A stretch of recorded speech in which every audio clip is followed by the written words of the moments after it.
this wonderful series of Healing Through the Arts with the Zonta Club of Essex County. And I particularly want to thank our trustee of Women at NJPAC, Dr. Antoinette Ellis-Williams, for helping to create this with us and bringing our groups together. So it's my task to give you a few details in terms of how we want to navigate this. And we don't think it'll go wrong. We're going to mute everybody right now while we go through our presentations, but you are welcome to use the chat function, and we encourage you to use the chat function at the bottom of your screen to make comments, to express yourselves as you're going through this. We also are going to have a number of times where through the hour, you'll be invited to respond and to speak. And you can either do that by raising your hand, which is if you click the participants bullet at the bottom of the page, there will be a raise hand feature there. You can also, if you click your cursor on your own face and there's a mute button and 3 little dots, if you click the 3 little dots, the raise hand function is also there. You can also just go like this and somebody will see you and will certainly give you an opportunity to speak. But we are going to control the mute function just to keep the background noise off. There's also a gallery view and speaker view. You can play around with that if you're not seeing the person who's speaking, or if you want to see, we'll have slides and pictures and photos. So again, you can't break it, but we do encourage you to try to engage with us as a group, as a community together. So it's my great privilege now to introduce the president of Women at NJPAC, a woman well known to many of us and our fearless leader, Marcia Wilson Brown. Marcia, are you there? Yes, I am here. Good afternoon, everyone. Thank you, Sarah, for that gracious introduction. I want to say to the women of Zonta and the women who are on this line, the women who are artists, all of the participants in this series, Women at NJPAC is just grateful to be a sponsor for this program, Healing Through the Arts, because, we need a healing. We're living in a world that never was and will never be the same again. And so we need artists to help us to activate the imagination about what it means to be a human being. And so I think what you and Zonta are doing, what Annie and Linda and Pam and Jasmine and everyone are doing is not just giving us something to do with our time, but whether we know it or not, all of us are in search of what I call the reverent again, or what Nikki Giovanni used to say, our mutual selves.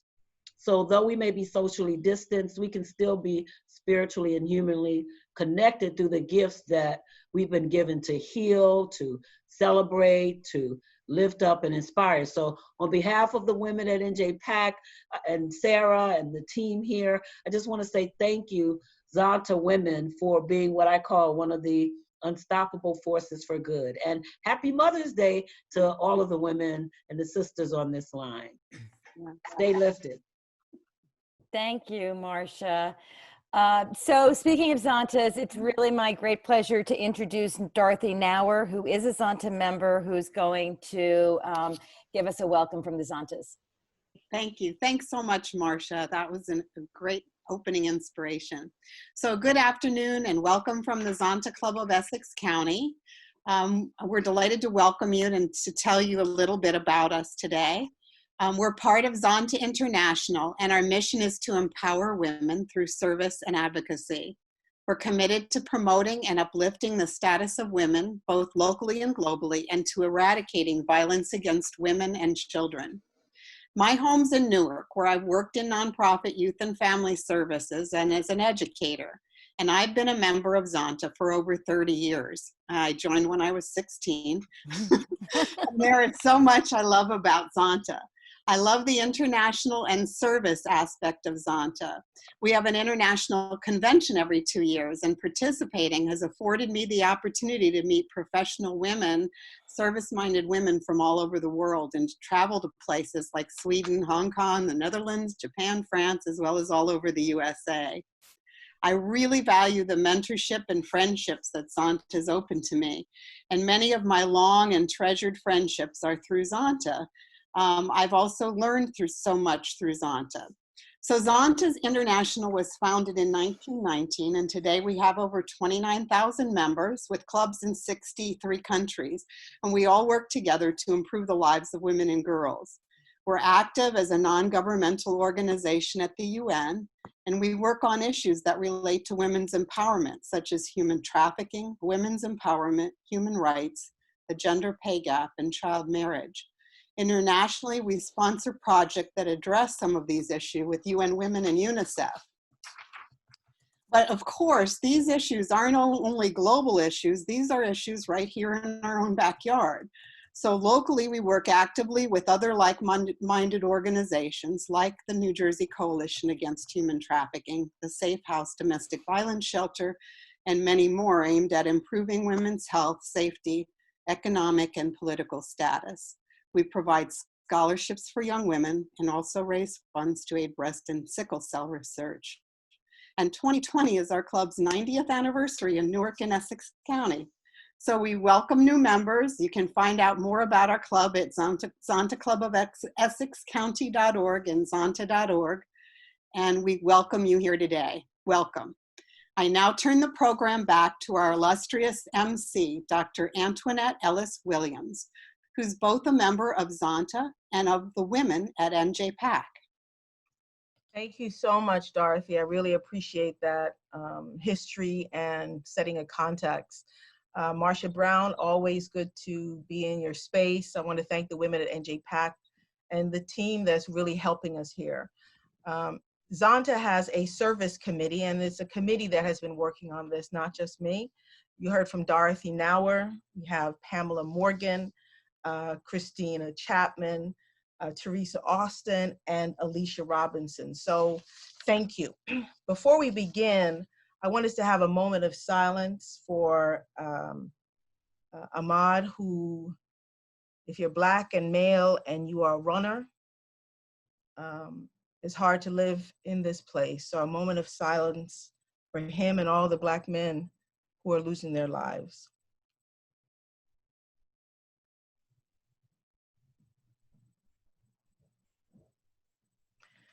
Thank you.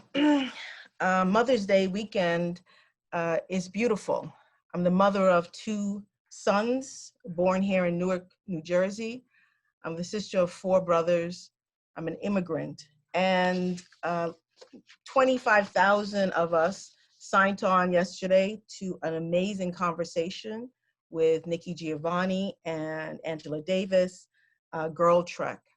And so in that spirit, I am the daughter of Marlene Ellis, and I'm the granddaughter of Gladys May Wint. And so I want to center them in this experience. So the purpose of Zonta, we have a little, not Zonta, the purpose of what got us here and what is framing this conversation.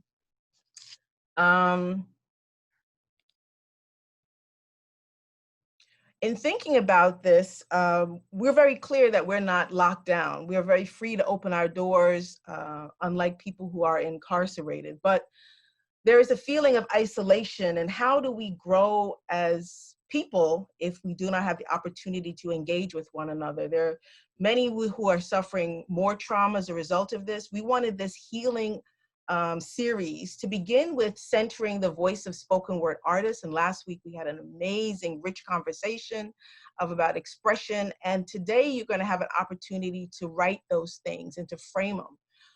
We want that we leave in thinking about new perspectives and not just in the past. And how do we have a new vision as we now strive for this, quote, new normal?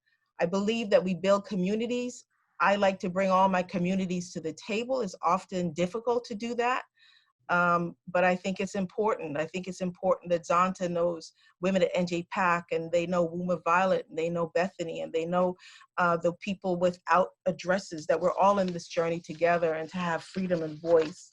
And I'm so happy to have two sisters, two women who are in my life who will help us navigate this experience today. Dr. Linda Caldwell Epps, President and CEO of 1804 Consultants, a founding member of Sankofa Collaborative. She has headed up things from the New Jersey Historical Society to New Jersey Network Television and Radio, where she served as Vice President for Institutional Relations. She's a deacon at Bethany Baptist Church. And Jasmine Mans, which I love Jasmine's bio. She says she is a Black American poet, an artist from Newark, New Jersey, a graduate of the University of Wisconsin-Madison, a BA in African American Studies. She has published a book of poetry that came out in 2012, but I am so excited that in 2021, Random House will be publishing her book, Black Girl Call Home. So at this point, I'm going to turn it over to Dr. Linda Caldwell Epps, who will get us started in our workshop. Enjoy. Good afternoon, everyone, and thanks so much for taking the time to join us this afternoon for what I hope will be a soothing, introspective, and helpful exercise that will assist in healing our scarred absolute belief that we are always in control. I hope you all are prepared with paper and pen or in front of your laptop or a tablet, for this is an interactive writing workshop and you are all asked to be active participants. Our personal relationships, our family, our friends, our coworkers, impact how we function in the wider world. The converse is also true. The events of the wider world seep into our personal relationships, shaping how we interact with those in our homes and who reside deeply within our hearts. We have had to face a new form of adversity.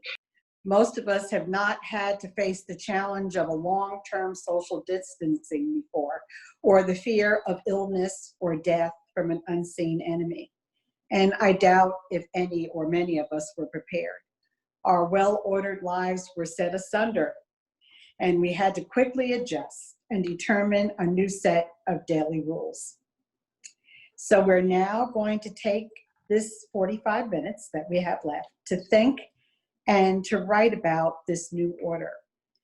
Now, many of you just gulped or felt a little tug in your tummy when asked to write, and potentially have to share what you have written is usually a cause for a degree of angst. But relax. Remember, I said this was going to be soothing. And I'm going to ask you to take a personal pledge and remember during these 45 minutes the few rules that I'm going to set forth. We will all agree that everyone's writing is treated with respect, with equal respect and value. Our writing is treated as fiction. We will assume that what you write is about a fictional character, not about you or your daughter or your girlfriend, but a fictional character.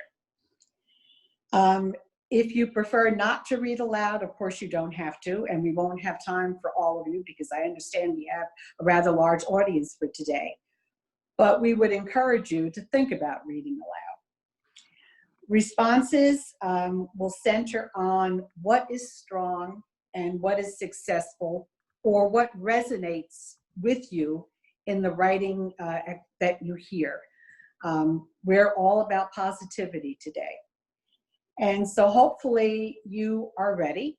I'm going to give you a prompt, and you will have about 4 minutes to respond to that prompt. So if we can put the prompt on the screen for everyone. Okay. You'll hear some music playing while you write, which will help inspire you. And the prompt is, if we are ever faced with isolation again, this experience has taught me.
Okay, so I'm assuming that means our 4 minutes is over.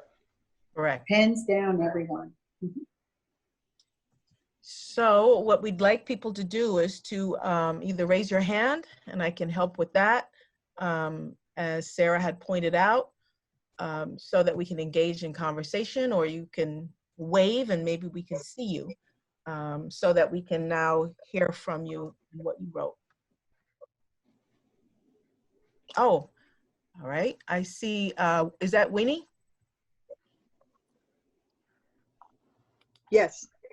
Okay, go ahead. Okay.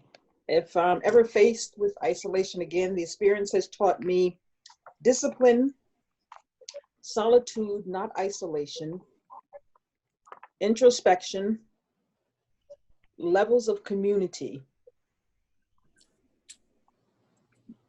levels of connectivity. I once loved technology, but during COVID, that has dimmed and brightened.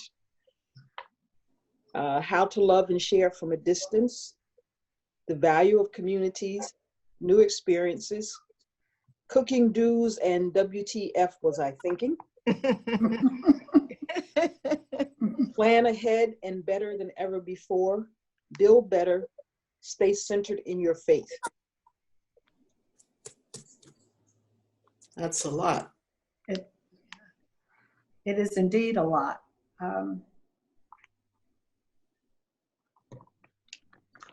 And I like your expression of solitude and not isolation.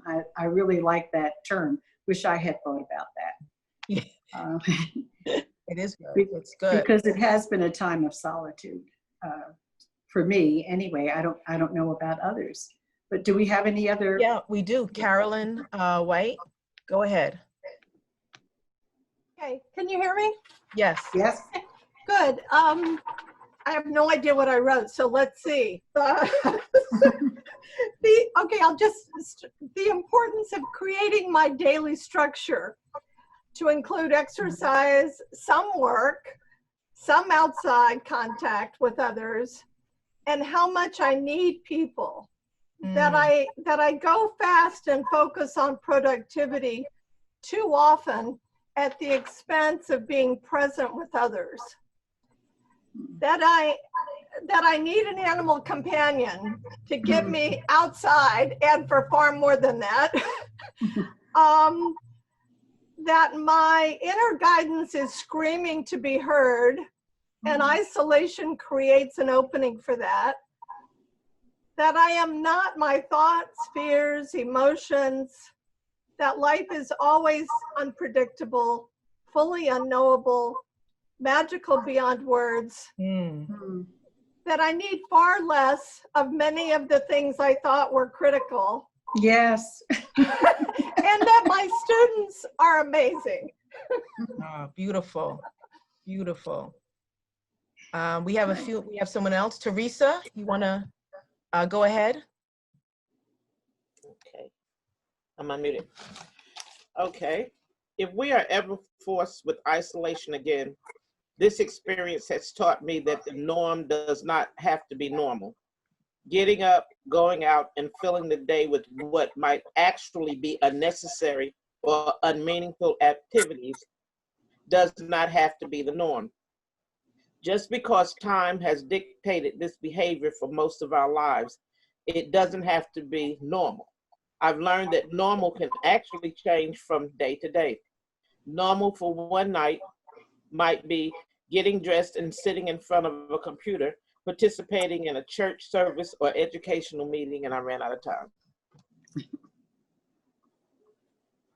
But nice. Thank you, Teresa. Yes, Karen Lynch. If I am ever forced or faced with isolation again, this experience has taught me that I can do it, that I can adjust using new ways of reaching out, that I can even enjoy it. It has taught me that what is important and not to sweat the small stuff. And it's all small stuff when you aren't fighting for your life. It taught me the importance of exercise, good nutrition, and sleep, and not over imbibing with drink, Cheetos, and the news. It taught me I'm not as much of a social butterfly as I might have thought. I actually enjoy my alone time. And it taught me that kindness is key. It's beautiful. That's all. Thank you, Karen. Good to see you. Nice to see you.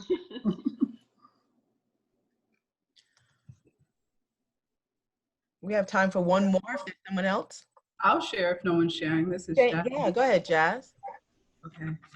Um, this experience has taught me that sorrow is the shape of water. It can extend from Lines Avenue to the narrows of a heart tunnel. I've learned that we live and we die, that sometimes a memorial is simply a Walmart candle and that will have to do. I've learned that Zora's mother left the house and she couldn't leave the house to find her. I've learned that a dead body on Medicaid can be $31,000. I've learned that poverty is an old patent. I've learned that Uncle Charlie went to the hospital and came back a shadow. I've learned that during the quarantine, mom is gonna make everybody a plate, that daddy has a few rolls of toilet paper in the basement, and that we always gonna be all right. Ooh, yes, yes, yes, yes. Thank you, thank you, thank you, Jazz, which is perfect because we're going to transition to you to have you cue up your prompt, and then we'll engage in a conversation with both leaders after we finish. So go ahead, Jazz, it's your turn. Yes, so descriptive writing, developing the story before, during, and after the photo. What do we see? What do we know exists but cannot see? What colors are present or absent? What story can we build around the photo? Let's check out the photo. When writing poetry in any language, when storytelling, descriptive language becomes incredibly important because it establishes the reader's imagination. And when you look at this photo, I want you to establish a moment here, that this is not simply a picture prompt, but it represents multiple moments. That something existed before to make these women be standing online. That of course, something existed before to make these women all have to wear masks. That a good poem for me is to exploit a moment. Just like if you took a photo and you zoomed all the way in to see that little grain and what that little grain was establishing, what is the moment establishing? And so I want you to take a few minutes, reflect on the photo through your writing, and establish a moment using a descriptive context, using a descriptive palette. And when I say descriptive palette, I want you to think of color. I want you to think of texture. You see gloves, so you should think of texture. I want you to think of tone. I want you to think of time of day, all of the things that establishes setting in your lives that you probably just don't consider all the time. That sometimes light does shine bright in your face and we don't think about that. Or sometimes we are looking at our phones and we miss the moment, or sometimes we don't mention the man yelling from across the street.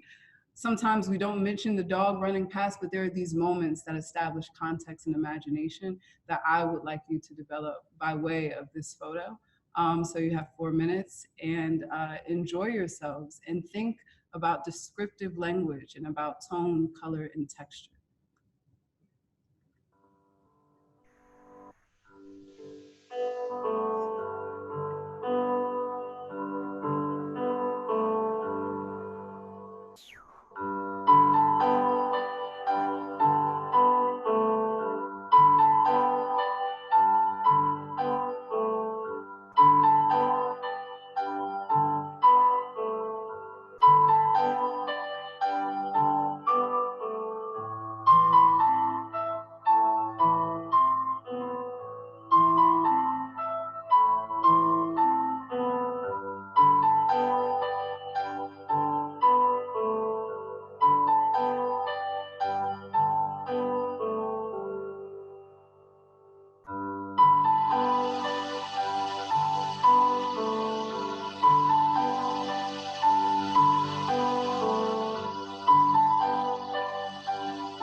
I see Candace. Hi, Candace. You want to read, Candace? I'll read. Okay. All right. They said if I got here early, I might be able to sign up. We can't hear you. Okay. Am I unmuted? Yeah. You're unmuted. Okay. Go ahead. Okay. They said if I got here early, I might be able to sign up for my benefits today. So I took 2 buses and walked 3 blocks to get here. And this is what I found. All these women already here lined up. It's May, but it's still chilly, and the office still doesn't open for another hour. They told me I needed a mask to get in. That one woman in the line doesn't have a mask, and that one standing there, wait a minute, and that one ain't wearing one. So she looks angry about being told to wear one. I only had the car fare to get here. If I don't get my benefits today, I will have to walk home unless Hakeem can come to get me, if that hoopty he drives actually runs anyway. I hope I get my benefits today. There are multiple reasons why that is just beautiful. One, and it really represents the descriptive language like we asked, because we know time. We know that he's driving a hoopty, that you didn't tell us that it was a car, you told us that it was a hoopty. You pointed people out, so we know that there are multiple people in this line. And so you establish things that as the reader, without the photograph, we can begin to know exist. We know why she is in line. We even can assume like, she might be a young girl, because that other girl ain't wearing one, and the word ain't made me feel young. And so thank you. Thank you. Great. We have Dr. Bozeman, Gloria Bozeman. Uh-oh. I unmuted. There you go. We're good? Yes. I've been in this line before. I'm frustrated. You know, every time I turn around, there's another line. I'm waiting for the bus. I'm waiting for my time to get to my hour, my chance. When will it be enough?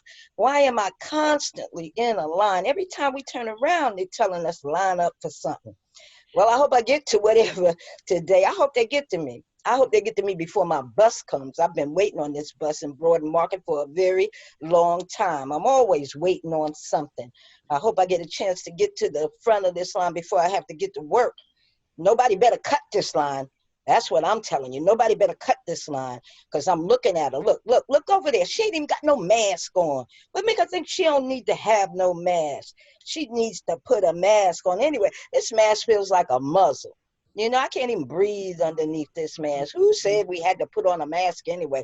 Who we trying to protect? Ain't nobody ever trying to protect us. They don't care if we fall off the side. You feel my frustration? I've been waiting in a line all my life, and here there's another line. And when I get up there, they'll probably be run out of whatever it is they trying to give me now, or it won't be what I want anyway. So I'm tired of being in a line. But what can I do? I've been in lines before.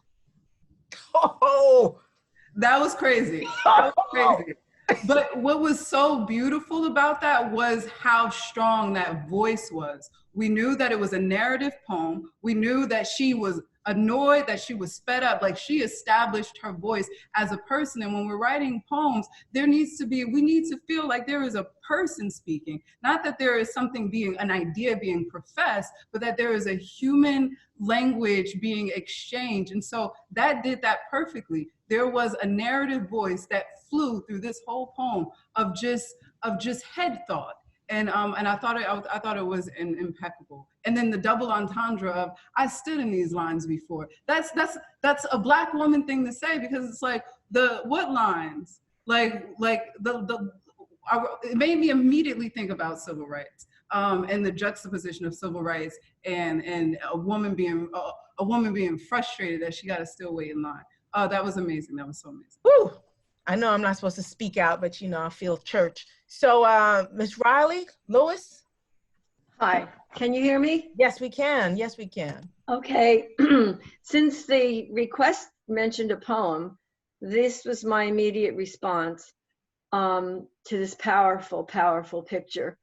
Patience, so necessary. Be quiet, so necessary. Hide the real you, so necessary.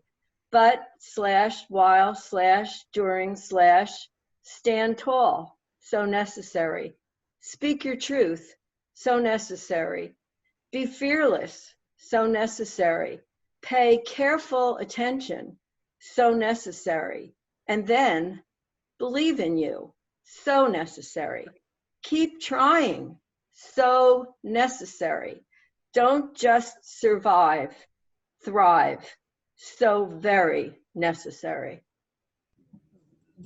What was so beautiful about that, if people don't know, when we repeat a line constantly in a poem, it's established as a refrain poem.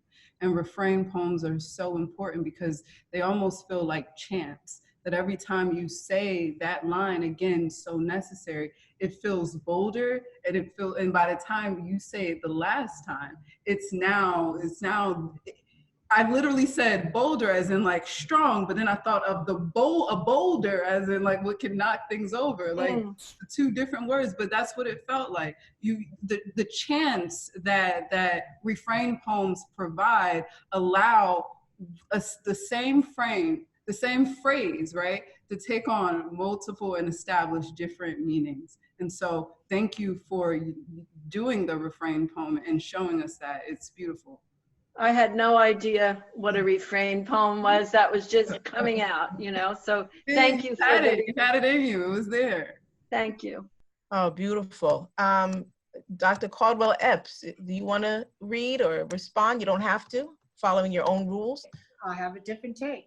Okay. I look out the window of my car as I'm stopped at this light and I just shake my head. I do not know why they are waiting in line, but I'm concerned. Who are the children? Where are the children that belong to these women? I see gloves. I see masks. I don't see distancing. Not one is 6 feet away from the other. If these women become ill, what will happen to their children? Who will feed them? Who will put them to bed at night? Both of my parents were orphans of a sort, and I grew up hearing of stories of how it is to grow up without a mother and to have an uncaring father. It resulted in a lifetime of pain for both my parents. Be careful, dear sisters. I know it's hard, but believe me, it can be harder. Think of how your actions impact the fate of your children. Pull up the mask, wear the gloves, distance yourself. Remember to love, and to love means caution in all you do. What was so beautiful about this, in my opinion, was the fact that you weren't even in the line. You stepped outside of the frame, which was awesome. Like, and that's what the whole thing about the picture prompt is that it's more than just what is seen, that they're outside. So there has to be a car, and you establish things that weren't in the image. And then you took what was external, be it women outside, you are looking outside, and you have then internal thought that makes you kind of reflect on your past, your livelihood, your upbringing. And that's what we should want poetry to do. We should want these moments that are established every day, women in line, standing in line, to make us inspire imagination, to make us be reflective. And also what you did, Doctor, was you then refaced the poem and turned it on us. That you were storytelling in the beginning, and then at the end, you talked directly to us. And you broke out of that story, which I thought was beautiful, and it represented two forms of writing. I'm going to storytell, but then I'm going to profess, which I think was a beautiful kind of collage. And so thank you. Wow. Anybody else want to share? I would love to hear some of these stories. Everyone who has read has just been perfect. Yeah. Antoinette, Valerie, full of love wants to Okay, share. Valerie, go ahead. Valerie, fully love? Can you hear me? Now we can. Okay. And when I looked at the picture, I look past the mask, the gloves, and I look into their faces. And I've written this poem years ago, but it just reminded me of it. And it's called I See. It's my sisters, as I look upon your face, a struggle worn, a hope deferred, a better place. I see in your eyes a reflection true of the many roads that lead to you. I see in your heart a warm embrace, a kindred word, a bitter taste. I see on your mind as clear as day, remnants of loved ones fading away. I see of your dreams brilliant and bright, a dance of visions all through the night. I see in your reflection my own existence, destiny's direction, a strong resilience. I see in your womb a nation strong, a weathered flag, flying high and torn. I see in your soul the spirit of light, the God of this world, creator of light. Sisters, this is what I see as I look upon your face. Mm, Thank you. beautiful. I loved it. I'm enjoying all of these. But if y'all see what she's doing here is she's mashing up the concrete with the abstract. She's saying she sees, but she's connecting that to things that are abstract. I see your soul. I see your dreams. I see in your womb. These are things that literally, concretely, you cannot see in. But when you connect the abstract language with the concrete language, things that you can feel, things that are and things that are not,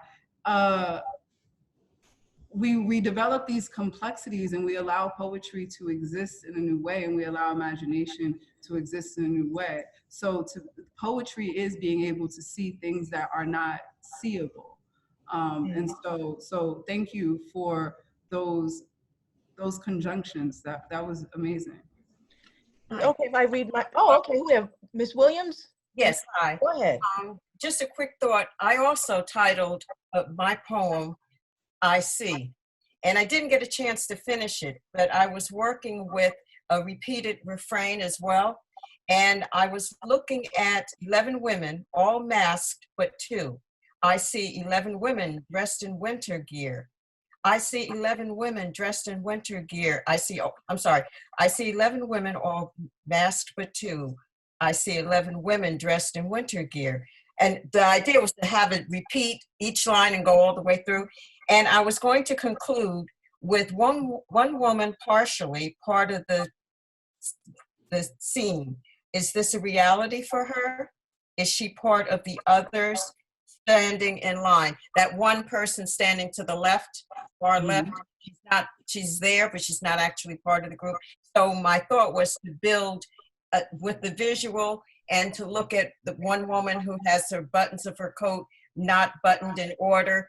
Her eyes are closed. Is she tired? You know, so much to reflect, as everyone has said, that you see, and then what's really going on behind the masks, you know, the visual, you know. So yeah, it's powerful, very powerful picture. So thank you. And it's a lot of power in being able to say what you are seeing. And as artists, writers, we sometimes underestimate how hard it is to say what we're seeing. Like, for example, I didn't count the women, I just saw the women. And the ability to just count and to just reflect on what you're seeing. Like let's even just look at the woman in the front who has her jacket unbuttoned. That if we can sit with that, it might tell you a bit about her. Like she might be just too busy and too tired to button it all the way down. That maybe some of the buttons are broken. And if a woman is walking with a coat with button brokens, there's more things that can be established about who she is. Maybe she doesn't have much money.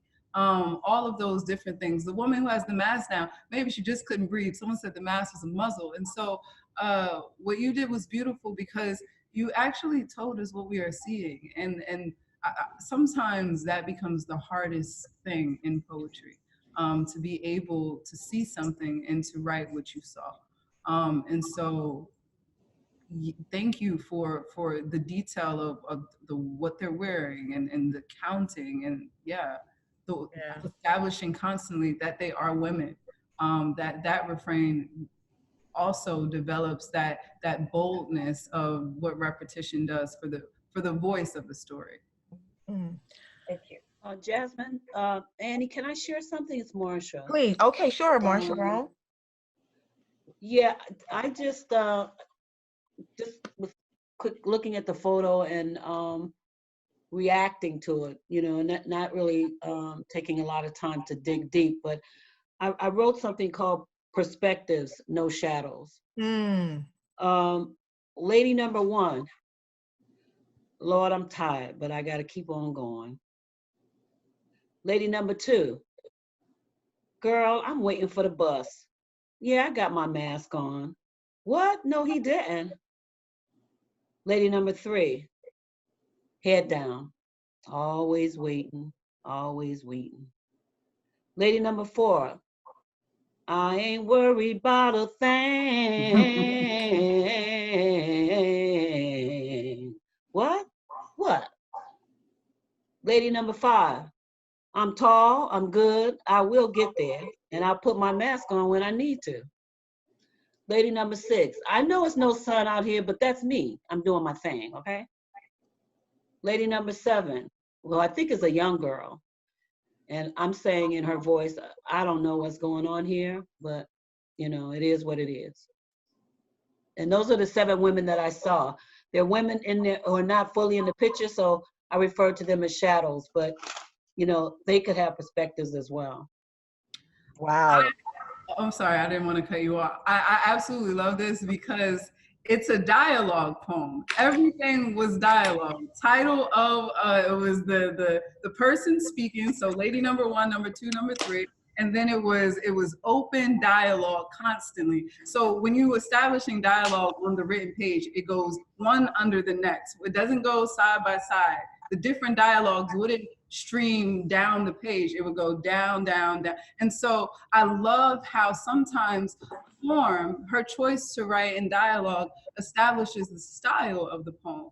And it sounds differently. You hear multiple voices, and that's super important in poetry, the voice. I want, you should be able, when you're writing in voice and when you're paying attention to the color of voice, that you can guess the age potentially, where she's living, where she's from, what mood she's in. That's what we mean when we say established voice. If you're talking about your mother, you know how your mother sounds. And so thank you for the voice and the dialogue. So I wanted to read a little bit of something that struck me. Without a mask. She stands in line waiting on the bus to carry her to her first job at the supermarket. She's unable to think about her homework due for Dr. Kincaid's class. It should be warmer. She had to dig through the bin to find the light blue, warm, puffy coat from last season. She's pensive because it's getting late. They looking at me because I don't have a mask on. I gotta go to work. Yes. Wow. I love they looking at me because I don't have a mask on. It establishes attitude. You wrote you wrote inside and outside of the text, from an observant view and from the inside. Yeah, and voice again, really, really establishes the poetic essence and tone. So thank you, Doc. I want to bring in Dr. Epps into this conversation, perhaps you and Jasmine as writers and thinkers, and how can we use this in this time to build our voice and also to see one another? And how do we deal with radical self-love? And just as writers, I want you to help us with that. I think this is important as we're kind of cracking in to spaces that we've never seen before. But wearing masks and lines, right? So I wanted the two of you to have a little conversation, if you will, to say something about that before we transition or wind up ending. Well, I think sometimes we get so nearsighted. We're so overly concerned about our own families and ourselves that we don't stop to think about how what is happening around us has a direct impact on us. I've been having an ongoing, I'm ashamed to say, argument with someone on Facebook about the armed protesters who have been protesting to open things up a little bit. And I will admit, even though my position hasn't changed, seeing their position in writing, right, has helped me understand, not agree with, but understand a lot more of what they are experiencing. There is nothing like the written word to take you to the other, the interior of the other. And I think that we've proven that by what little we have heard this afternoon. I think what every woman has written has been a perspective in many ways that was new to me. I agree. I agree. Jazz, you have any thoughts? Yeah, I think that if we can use the silence for as much healing as possible, observe the silence. And so take walks outside and acknowledge what you deserve, but acknowledge what you observe and take catalog of what it makes you feel. That sometimes when I go to the grocery store, I like start swelling. I don't know if you felt this, Dr. Linda, just like emotional being outside, seeing the gloves, seeing people. And so catalog yourself, that as writers, we are just to create catalogs of what is present, moments, not the whole quarantine experience, but moments, the moment of seeing the shelves in the grocery store empty, the frustration of having to remember to put on the mask. But as writers, just remember that the writing does not have to be perfect, but catalog the memory. There you go. And that's a perfect way for us to end. It's a catalog. I want to thank our facilitators for today, Dr. Linda Caldwell Epps and Jasmine Mans. You see what we have here in Newark, and I'm so glad as women we're growing. I want to turn it over to Sarah Rosen for some final comments before I close. Thank you. Well, thank you to everybody. This has been an inspiring hour, and we're glad you joined us today. This is the second part of a series. If you missed last week's, we are going to put it up on our website. So you'll see that, and we'll put this one up also. And Antoinette will tell a little bit more about what we're going to be doing next week. But I just want to thank everybody, the Zontas, for bringing this incredible community together with women at NJPAC. And we hope you will follow us too. We have a community we're building at NJPAC Women on social media. So we just feel like the power that we can be together is we're better together than we are apart. So please keep NJPAC in your hearts and your minds. We're going to be back together, on campus as soon as we can. But in the meantime, this is a wonderful virtual community. So Annie, I'll pass it back over to you, and you can get us started for next week. Thank you. Thank you all again. Or 2 weeks, I should say. 2 weeks. That's right. Thank you for your participation. We will say a little bit more at the end of next week of how we're going to capture this work. So for next week, we'll be taking a break on the 16th, but we will close with an incredibly powerful, interactive visual arts workshop led by our own Daniel Scott. I'm excited about that. There is a list of supplies that you can look at, and it will be posted on the website if you want to give us that next slide. The work that we're going to be doing, that Daniel's going to lead us in, is going to be a memorial or dedication or inspirational assemblage art. So think about who you want to celebrate, memorialize, and we'll join you back here for this on the 23rd of May.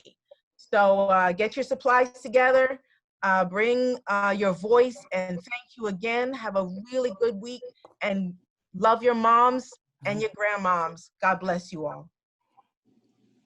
Bye-bye. Bye, everyone. Bye-bye. Bye, everybody. Bye-bye. Thank you for coming. Thank you. Thank you. This is great. I get to see everybody. Thanks, Ann. I see